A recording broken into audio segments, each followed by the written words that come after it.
오늘 우리가 함께 읽을 말씀 역대상 11장, 12장, 히브리서 13장, 아모스 7장, 누가복음 2장 말씀입니다. 자, 오늘 말씀으로 날 주제는 말씀입니다. 하나님의 말씀은 어그러짐이 없이 선포된 말씀대로 이루어진다라는 겁니다. 그 심판을 말씀하시면 그 말씀대로 심판하며 멸하십니다. 아모스 7장은요, 메뚜기, 큰불, 다림줄 등 아모스가 본 세 가지 환상에 대하여 전하고 있는데, 다림줄 환상에 대해 주목을 해보면 이스라엘이 우상을 숭배하고 죄악을 행하여 하나님의 의의 기준에서 크게 벗어나고 말았음을 보여주고 있습니다. 따라서 결국 하나님께서 그 백성을 심판하심을 말씀하고 있습니다. 아모스 7장 8절 9절 말씀 보면 여호와께서 내게 이르시되 아모스야 내가 무엇을 보느냐? 내가 대답하되 다림줄이니이다. 주께서 이르시되 내가 다림줄을 내 백성 이스라엘 가운데 두고 다시는 용서하지 아니하리니 이삭의 산당들이 황폐되며 이스라엘의 성소들이 파괴될 것이라. 내가 일어나 칼로 여로보암의 집을 치리라 하시니라. 메뚜기 재앙과 큰 불의 환상을 통한 심판의 계획은 아모스 선지자의 간절한 기도로 하나님께서 심판의 뜻을 돌이키셨습니다. 그러나 백성들은 끝까지 죄에서 돌이키지 않아 되돌릴 수 없을 만큼 하나님의 기준에서 벗어나 버렸습니다. 따라서 하나님은 그 백성들을 향하여 다시는 용서하지 않으시겠다 심판을 말씀하셨습니다. 그리고 결국 그 말씀대로 이스라엘과 그 왕을 멸하셨습니다. 하나님은 말씀대로 세우시고 축복하시지만 또 말씀대로 멸하시고 심판하십니다. 따라서 하나님의 심판의 말씀에 안일한 마음을 버리고 속히 돌이켜야 합니다.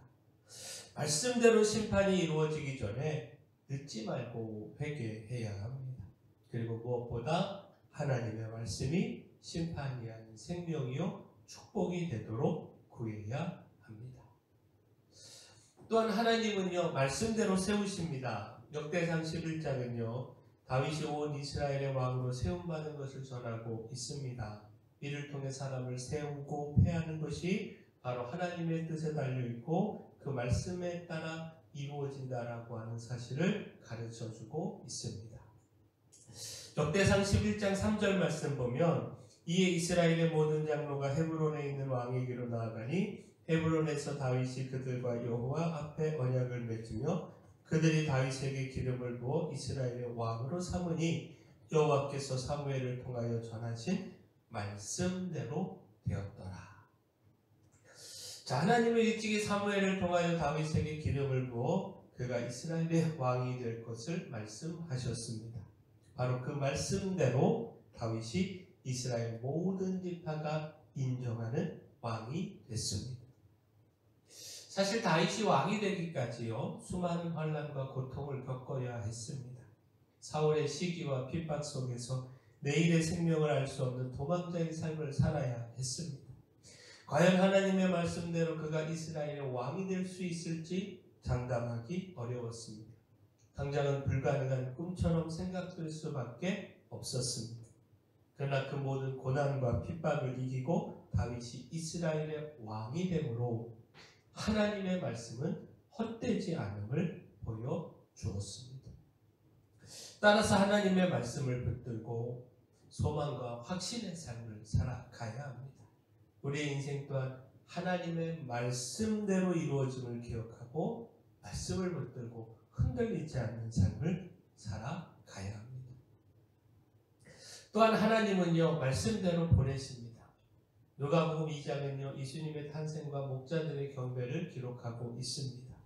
천사가 목자들을 찾아가서 예수님의 탄생을 전한 것을 주목해보면 누가복음 2장 10절 11절에 천사가 이르되 무서워하지 말라 보라 내가 온 백성에게 미칠 큰 기쁨의 좋은 소식을 너희에게 전하노라.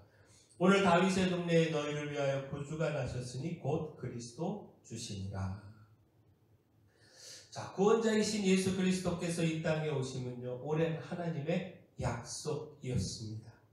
백성들은 아브라함 중에서도 메시아의 오심을 기다리며 소망을 가졌는데 하나님께서 선지자들을 통하여 주신 그 말씀대로 메시아이신 예수님을 이 땅에 보내셨다라는 겁니다.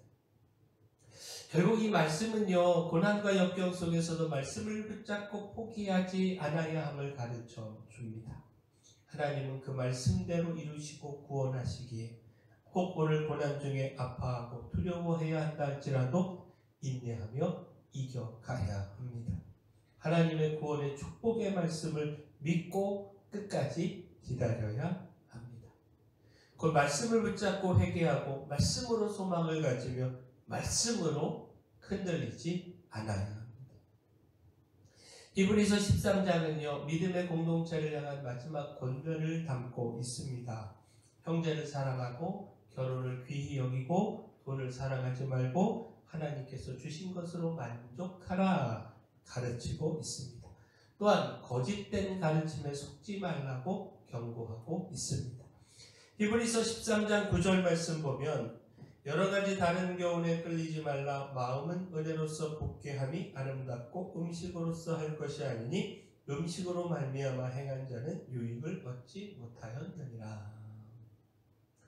그 당시 교회 안에요, 주의 복음이 아닌 다른 교훈을 전하는 사람들이 있었습니다. 이들은 음식을 통한 의식이나 규례에 의해서 온전해지고 유익을 얻을 수 있다 이렇게 가르쳤습니다. 이에 대하여 그리스도인들의 영적 유익은, 그 풍성함은 오직 하나님의 은혜에 있다라는 겁니다. 이 참된 교훈의 말씀에 굳게 서서 넘어지지 말아야 한다라는 겁니다. 주의 말씀을 붙잡고 살아가는 삶에 말씀을 떠나게 하려고 하는 유혹이 있습니다. 말씀이 아닌 다른 방법으로 생명과 구원의 축복을 누릴 수 있다라고 하는 거짓 교훈으로 우리를 유혹합니다. 그러나 우리에게 답은 오직 말씀입니다. 오직 말씀대로 예수 그리스도의 십자가의 은혜와 그를 믿는 믿음이 구원에 이르게 합니다. 따라서 어떤 유혹도 단호히 거절하고 더욱 말씀을 붙잡아야 합니다. 흔들림 없이 말씀을 붙잡아서 말씀대로 이루어지는 생명과 구원의 축복을 누려야 합니다. 하나님의 말씀은 그대로 이루어집니다. 말씀대로 멸하시고 말씀대로 세우시고 말씀대로 보내십니다. 따라서 말씀을 붙잡고 죄를 회개하고 말씀을 통해 소망을 갖고 고난을 이기며 인내해야 합니다. 바라긴 우리가 이처럼 말씀을 통하여 이기며 살아가기를 소원합니다. 사랑의 주 하나님, 말씀대로 세우시고 구원하시는 하나님을 믿고 인내하며 소망으로 살아가기를 원합니다. 말씀대로 심판하시는 주님 앞에 늘 자신을 살피며 늦기 전에 회개하게 하시고 헛된 교훈에 끌리지 않고 끝까지 말씀을 붙잡는 믿음의 삶을 살아가게 하여 주시옵소서. 교회는 연약한 모든 분들 주님께서 강력한 손으로 안수하시고 치료하여 주시옵소서. 수험생들 끝까지 지키시고 대학 진학을 열어주시고 우리에게 다음 세대들 아름답게 세워져 가도록 축복하여 주시옵소서. 저에게 주신 사명, 이 마음의 빛이요 소금으로서의 사명 잘 감당할 수 있도록 일꾼도 보내주시고 힘도 물질도 더하여 주시옵소서. 예수님의 이름으로 기도합니다.